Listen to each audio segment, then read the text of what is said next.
آج کی اس رات کے متعلق میں تھوڑی سی باتیں عرض کرنا چاہوں گا۔ اللہ تعالیٰ کا ایک تحفہ ہے امت مصطفیٰ کے لیے۔ قرآن میں مولا نے فرمایا انا انزلناہ فی لیلۃ مبارکہ، ہم نے مبارک رات میں اس کو اتارا ہے۔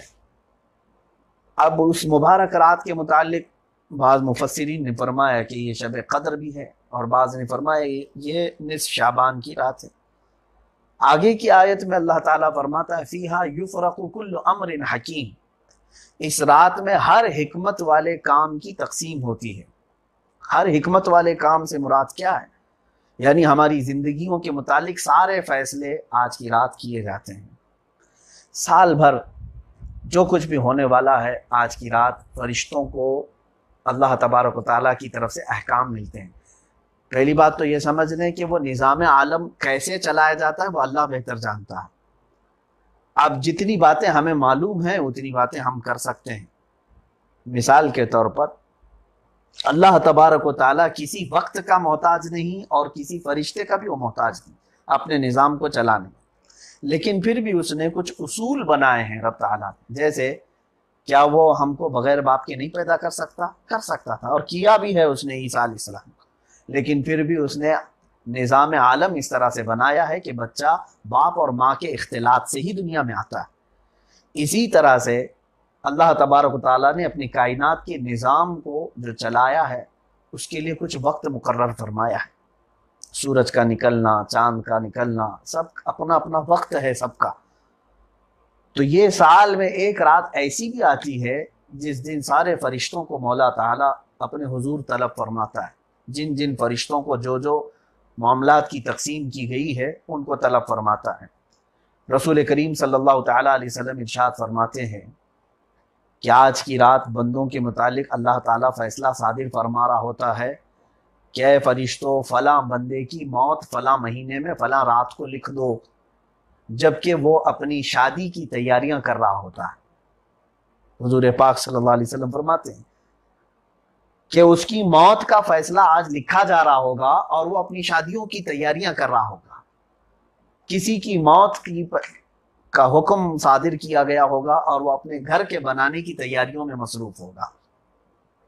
اور آج کی رات معاملات صرف موت اور حیات کے ہی نہیں تقسیم ہوتے، بلکہ یہ تک بھی تقسیم ہوتا ہے کہ یہ ایک سال بھر میں کتنا کمائے گا اور کتنا کھائے گا اور کتنا گمائے گا۔ یہ بھی چیزیں آج کی اس رات میں فرشتوں کے درمیان تقسیم ہو جاتی ہیں۔ کچھ چیزیں ایسی بھی اللہ تبارک و تعالیٰ فرشتوں کو حکم فرمائے گا کہ فلاں بندے کے حصے میں اتنا رزق، لیکن اس کو معلق رکھا جاتا ہے کہ اگر وہ اس راستے پر چلے تو اتنا رزق، اگر اس راستے پر چلے تو اتنا رزق۔ اس کو کہتے ہیں قضاء معلق۔ فرشتوں کو کچھ چیزیں دی جاتی ہیں اور کہا جاتا ہے کہ اگر یہ فجر کی نماز میں حاضر ہو تو اس کو اتنا گنا بڑھا کر کے رزق دیا جائے، اور اگر یہاں حاضر نہیں ہوتا تو اس کا رزق گھٹا دیا جائے۔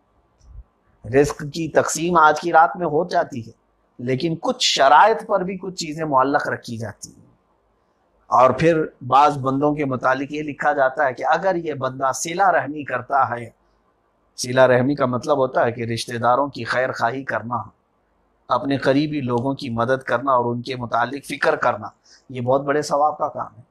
فرمایا گیا کہ صلہ رحمی کرنے والے کی عمر اور رزق دونوں بڑھائی جاتی ہے، دونوں چیزیں بڑھائی جاتی ہیں، اور وہ بھی فرشتوں کو حکم ہوتا ہے۔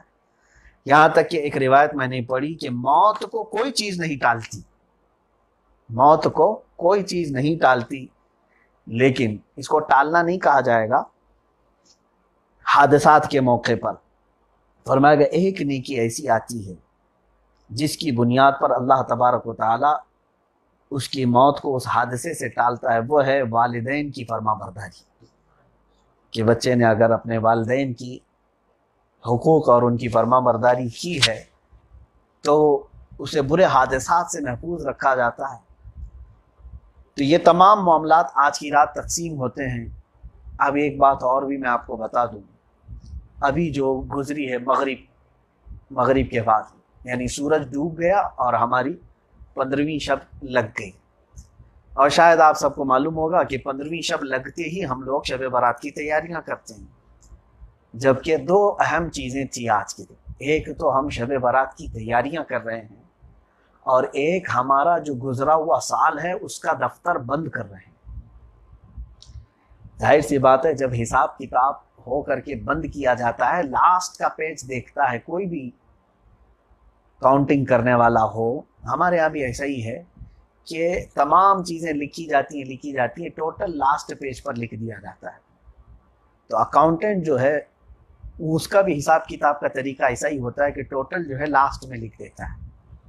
تو لاسٹ کا اعتبار ہر جگہ ہوتا ہے، دنیا میں بھی اور اللہ کی بارگاہ میں بھی، کہ ہماری اس پورے گزرے ہوئے سال کی کتاب کا آخری پیج کس چیز پر بند ہوا، یہ بھی دیکھا جاتا ہے۔ مبارک ہو ان لوگوں کو جو آج لاکھوں کی تعداد میں، ہزاروں کی تعداد میں لوگ روزے سے تھے، تو انہوں نے اپنے اس سال کا آخری پیج روزے پر بند کیا ہے۔ کچھ لوگ وہ ہوں گے جو مغرب سے پہلے تلاوت میں مصروف تھے، قرآن پاک تلاوت کر رہے تھے، مغرب تک فرشتے تمہارے ساتھ تھے، جیسی مغرب ہوئی یہ فرشتے رب تعالیٰ کے حضور پہنچ گئے۔ آج میری بھی کتاب پہنچی ہے، آپ کی بھی کتاب اللہ کی بارگاہ میں پہنچی پچھلے سال رب تعالیٰ کے حضور۔ اب یہی رات کا وقت ہوگا جو فرشتے سنا رہے ہوں گے مولا سے، اے مالک الملک ذو الجلال والاکرام، تیرا فلاں بندہ پورے سال یہ کرتا رہا، اتنی راتیں اس نے عیاشی میں گزاری، اتنے دن اس نے نافرمانی میں گزارے، کتنی عبادتیں کی، کس کا حق مارا ہے، کس کو ستایا ہے، کہاں حرام کھایا تھا، کہاں حرام دیکھا تھا، وہ پوری کتاب لے کر حاضر ہے۔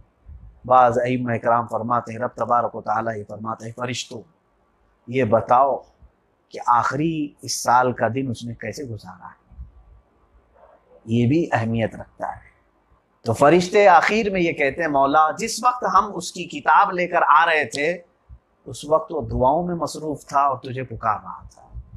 رب تعالیٰ فرماتا ہے، اے ملائکہ اس کے سیئات جتنے اس نے گناہ کیا ہے اس پر اس پنے کو، اس پیج کو بھاری فرما دو، بھاری کر دو۔ رب تبارک و تعالیٰ رحیم و کریم ہے، وہ عفو و غفور ہے، اس لیے دو چیزیں اہمیت رکھتی ہیں، نہ صرف یہ نہیں کہ شب برات کی رات، یعنی یہ رات کے حصے کو، شب برات جیسی آئے یہ رات کے حصے کو ہی سارے دھوم دھام کریں، اپنے غسل اپنے تمام تیاریاں کریں، بلکہ یہ جو گزر رہا تھا دن اس کا بھی اہتمام ضروری تھا۔ بہرحال وہ گزر چکا، اب اللہ ہی بہتر جانے کہ ہمارا کیا وہاں پر فرشتے سنا رہے ہوں گے اپنے رب کے حضور، اور یہ بھی ہمیں کسی کو نہیں معلوم کہ آج رات ہمارے متعلق اللہ کیا حکم نازل کر رہا ہے، یہ بھی ہم میں سے کسی کو نہیں معلوم۔ ہو سکتا ہے میرے عزیزوں آج ہم سب یہاں پر بیٹھے ہوئے ہیں، فرشتوں کو یہ حکم ہو چکا ہوگا کہ آج جو تقریر کر رہا ہے بیٹھ کر کے، 4 دن کے بعد، 5 دن کے بعد، مہینے کے بعد، 2 مہینے کے بعد اس کی موت لکھ دو، اور فرشتے اس کو لکھ چکے ہوں گے۔ اگر رب تبارک و تعالیٰ نے حکم فرمایا کہ اس کی عمر بڑھا دو تو فرشتے عمر بڑھا بھی دیں گے۔ ہم میں سے کوئی اس بات کو نہیں جانتا کہ ہماری کس مہینے میں موت لکھی جا رہی ہے، کون سی رات ہمارا آخری ہماری زندگی کا پل اور لمحہ لکھا جا رہا ہے، کوئی نہیں جانتا۔ اسی لیے آج احساسات کا وقت ہے، رب تبارک و تعالیٰ کے حضور صلح کا وقت ہے آج، کہ مولا تبارک و تعالیٰ آج معاف کرنے کا وعدہ فرمایا ہے تو یقیناً وہ معاف فرمائے گا۔ آج کی رات کے متعلق اللہ تبارک و تعالیٰ نے اپنی رحمت کے دریا اتنے کشادہ فرمایا ہے۔ ایک روایت میں عرض کر کے آگے بڑھ جاؤں گا، سیدنا عیسیٰ علیہ الصلوۃ والتسلیم کے متعلق ایک بات ملتی ہے کہ انہوں نے ایک سمندر پر یا ایک ندی کے کنارے ایک بہت ہی خوشنما پتھر کو دیکھا، بہت ہی حسین و جمیل پتھر تھا، تو آپ نے کبھی ایسا پتھر نہیں دیکھا تھا۔ رب تبارک و تعالیٰ سے انہوں نے عرض کیا، مولا تیری خلقت کے عجائبات بہت بے شمار ہیں، تیری تخلیق، تو نے جو چیزیں پیدا کی ہیں اس کی کوئی مثال نہیں ملتی، بہت عجیب و غریب چیز ہے۔ رب تعالیٰ نے فرمایا، اے عیسیٰ کیا اس سے بھی عجب چیز دیکھو گے؟ کہا کیا چیز ہے مولا؟ حضرت عیسیٰ علیہ السلام کو حکم ہوا اس پتھر پر تم اپنا ہاتھ رکھو۔ آپ نے ہاتھ رکھا تو پتھر شق ہو گیا، پھٹ گیا۔ آپ نے دیکھا تو اس کے اندر ایک بزرگ بیٹھے ہوئے ہیں، عبادت کر رہے ہیں، جبکہ وہ پورا پتھر بند تھا اور ان کے پاس طرح طرح کے پھل میوہ جات رکھے ہوئے ہیں اور وہ اپنی عبادت میں مصروف۔ اس سے بڑی حیرت کی بات کیا ہو سکتی ہے؟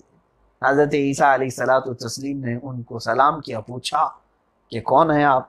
انہوں نے کہا میں بنی اسرائیل کا ایک عابد ہوں، اللہ رب العزت نے میرے لیے انتظام فرمایا ہے۔ کہا آپ عبادت کب سے کر رہے ہیں؟ کہا پچھلے 200 سالوں سے عبادت میں ہوں، میرے رزق کا وہ اسی جگہ پر انتظام فرماتا ہے۔ اس سے بڑی حیرت کی بات اور کیا ہو سکتی تھی؟ اس سے بڑے تعجب کی بات اور کیا ہو سکتی تھی؟ لیکن رب تبارک و تعالیٰ نے عیسیٰ علیہ السلام پر یہ وحی نازل فرمائی، اے عیسیٰ، یہ بندہ بنی اسرائیل کا پچھلے 200 سالوں سے عبادت میں مصروف ہے، اخیر زمانے میں میرے محبوب نبی محمد صلی اللہ تعالیٰ علیہ وسلم کی امت آئے گی، میں ان کی امت کے لیے رحمت اتنی کشادہ کر دوں گا، ان کے لیے میں نے سال میں ایک رات ایسی رکھی ہے 15 شعبان المعظم کی کہ اگر امت مصطفیٰ اس رات میرے حضور حاضر ہو کر اخلاص کے ساتھ 2 رکعت نفل نماز ادا کرے، میں اس بندے کی 200 سالہ عبادت سے زیادہ انہیں ثواب عطا دوں گا۔